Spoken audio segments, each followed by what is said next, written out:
తెలంగాణలో పట్టభద్రుల ఎమ్మెల్సీ ఎన్నికల హడావిడి అధికార కాంగ్రెస్ లో మొదలైంది.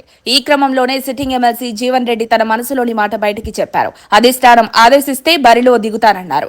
అయితే ఆశావాహుల సంఖ్య కూడా రోజురోజుకి పెరుగుతోంది. ఇప్పటికే కాంగ్రెస్ అధిష్టానం ఎమ్మెల్సీ ఎన్నికలపైన ఫోకస్ పెట్టిన నేపథ్యంలో అభ్యర్థుల ఎంపికపై వాడివేడి చర్చ జరుగుతోంది. ఉత్తర తెలంగాణలో కీలకమైన పట్టభద్రుల ఎమ్మెల్సీ ఎన్నికలు మార్చి మొదటి వారంలో జరిగే అవకాశం ఉంది. పార్లమెంట్ ఎన్నికల తర్వాత అధికార కాంగ్రెస్ పార్టీకి ఇది ముఖ్యమైన ఎన్నికగా చెప్పుకోవచ్చు. ఈ ఎమ్మెల్సీ గ్రాడ్యుయేట్ ఎమ్మెల్సీ స్థానం ఉమ్మడి ఆదిలాబాద్, కరీంనగర్, నిజామాబాద్, మెదక్ జిల్లాల్లో విస్తరించి ఉంది.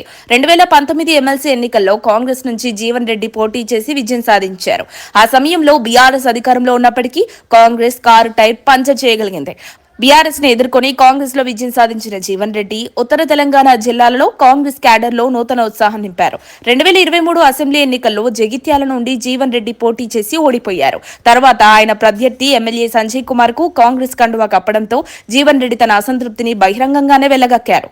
ఎమ్మెల్సీ పదవికి రాజీనామా చేయడానికి సిద్ధమైన జీవన్ రెడ్డిని రాష్ట్ర కాంగ్రెస్ పెద్దలు, హైకమాండ్ నేతలు బుజ్జగించాల్సి వచ్చింది. ఇటీవల తన ప్రధాన అనుచరుడు గంగారెడ్డి హత్య నేపథ్యంలో ఎమ్మెల్సీ జీవన్ రెడ్డి మరోసారి అధిష్టానంపై విమర్శలు గుప్పించారు.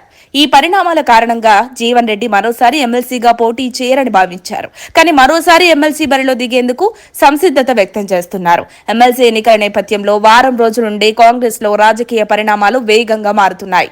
ఎమ్మెల్సీ అభ్యర్థులపై కూడా గాంధీ భవన్ లో సమావేశం నిర్వహించారు. అయితే సిట్టింగ్ ఎమ్మెల్సీ జీవన్ రెడ్డి జగిత్యాల్లో మీడియాతో మాట్లాడారు. మరోసారి అవకాశం ఇస్తే పోటీ చేస్తానని ప్రకటించారు.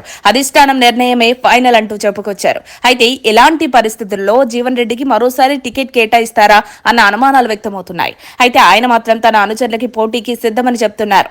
మరి ఎమ్మెల్సీ ఎన్నికల రేసులో జీవన్ రెడ్డి టికెట్ విషయంలో సీఎం రేవంత్ రెడ్డి ఒక్క ఛాన్స్ ఇస్తారా, అధిష్టానం నిర్ణయం తీసుకుంటుందో చూడాలి.